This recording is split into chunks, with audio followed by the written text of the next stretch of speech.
kurkataan vähän meidän isompaan mökkiin, mitä meillä on täällä tarjolla. Eli astiat löytyy, vedenkeittimet, kahvinkeittimet, jääkaapit, mikroaaltouunit. Sitten on pari levyinen uuni, hella, vesiallas. Sitten on ruokapöydät,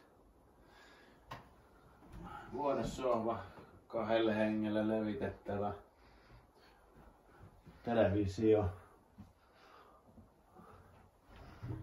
Sitten löytyy makuuhuone, eli 2 sänkyä täällä, yöpöydät.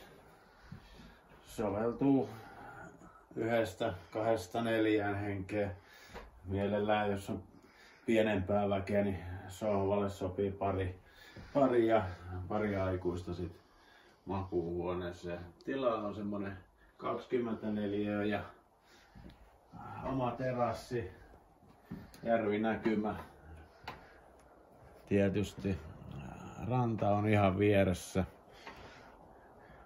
Yhteiset WC:t, suihkut, näissä ei ole vesiä, sen takia kun ollaan niin lähellä rantaa, niin ei saa laittaa vesiä näillä lähellä rantaa. Mutta tämmönen kurkistus meidän näihin isommäkkiin.